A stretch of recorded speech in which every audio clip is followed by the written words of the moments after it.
तुलसी आँप गुरधोली फुल त्यसपछि थुङ्गे फुल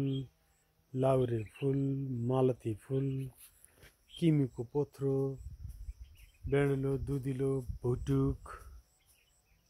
त्यसपछि तपाईको यो हाम्रो घर भयो आमाले कोदो पिट्दै हुनुहुन्छ यहाँ कोदो सुकुन छ हिजो पिटेको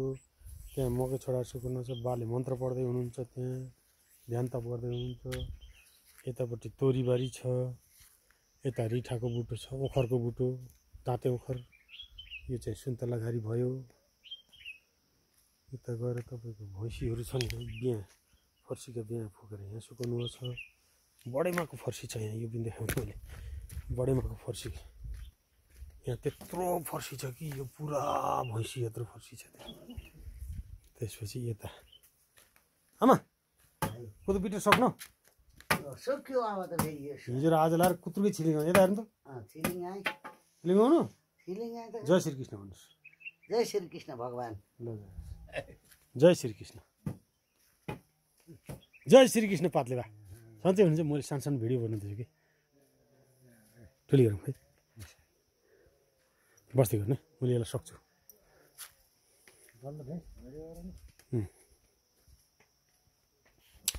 मरौटीहरू छ यो खलान हो भाँडा मान्ने पुराना ढुच्चीहरू मरौटी सनौटीहरू सुन्तला किक्रीको परे खान् यो काँक्रो फल त्यो हिजो अस्ति खाइयो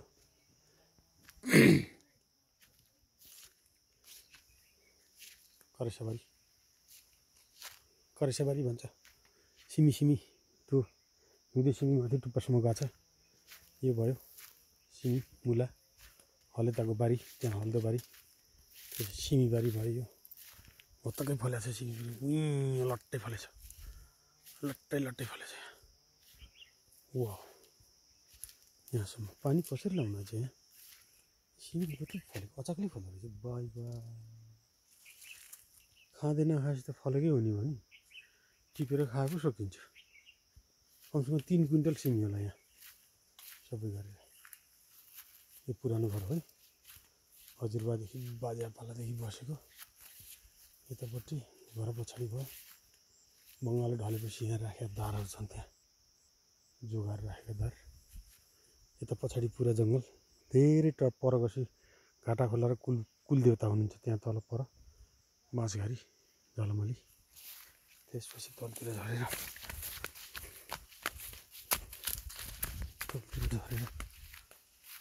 यो घरको तलबाट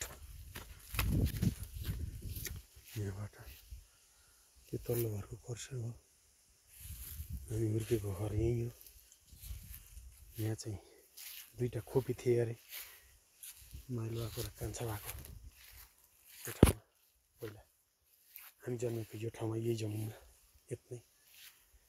त्यसपछि यो बेडुलै सिमठारै बाँसै बाँस त्यो रन्डीफुल त्यो भोगटे त्यसपछि चाहिँ नि यता सुन्तला फर्सी टिपेर भ्याउनु छ यता फलिरहेको छ नि यो धारो भयो मैरो भयो पुरानो मैरो अनि यो सिमी लट्ट फलेको सिमी त्यो हिँदे सिमी कातीको रुख अनि यो चाहिँ अलैँचीको झाङ अनि तपाईँको ऊ त्यहाँ यो जङ्गल छ यसको नाम पछि मैले भनेर सोधेर भन्नु यो गजब नाम छ अहिले सान्सुरीमा नि यसको बिक्री हुन्छ युकेको सान्सुरी दोकानमा अचम्मको जडीबुटी हो त्यो त्यसपछि यता गएर त्यो पत्थर चट्टा भन्ने पनि यहाँ छ भन्ने सुनेको छु